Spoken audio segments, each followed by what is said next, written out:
There's the music that means we span the globe for stories wacky enough to qualify as Knuckleheads in the news. We begin in Chesterfield, Missouri, where police say Keisha Wilkes stuffed a pair of UGG men's boots into a handbag December 17th out at the St. Louis Premium Outlets and left the store without paying.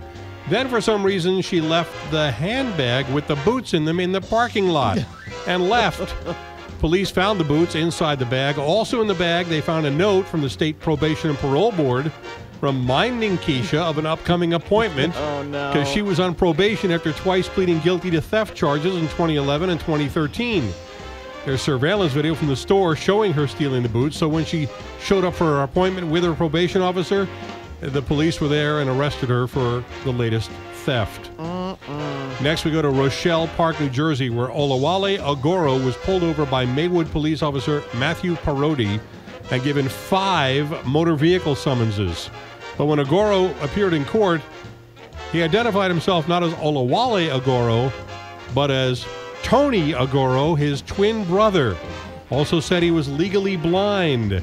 Said, oh, you must have stopped my twin brother that night. But the cop was in the courtroom and knew this was the same guy he'd stopped. He also had seen Agoro walking around and passing papers back and forth with courtroom officials right beforehand without any difficulty. After court, Parodi was told that Agoro was asking strangers in the parking lot to drive his car around the corner, and then Parodi said he saw a Good Samaritan drive Agoro in his car around the block, and then Agoro got in as a driver. Pretty good for a legally blind guy.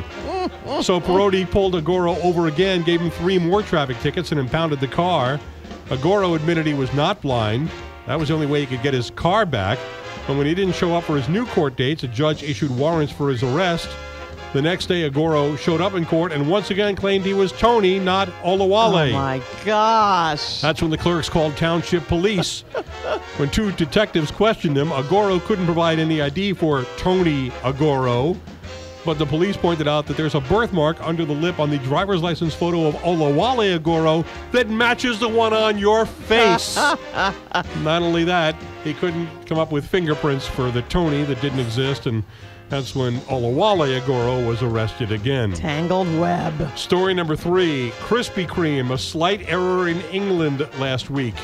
They put out a calendar of their activities for kids on winter break, or as they call it, half-term. In the town of Hull, they posted on their Facebook page all sorts of things like, we're doing this on Tuesday, we're doing that on Wednesday, we've got this coffee meeting on that day, we've got this other thing on the other day, and don't forget Wednesday is KKK Wednesday. They meant it to be Krispy Kreme Club, KKK. Oh, Lordy. But some of the 215,000 people who follow Krispy Kreme in England on Facebook wrote to the company to say, do you not know what the KKK is? They've now withdrawn all the material. A spokeswoman for the Hull branch of Krispy Kreme said, this was sent from the head office. It's been advertised at all the outlets. But we've taken the sign down from our point of sale, and we're trying to come up with a new name for it. How about anything but KKK?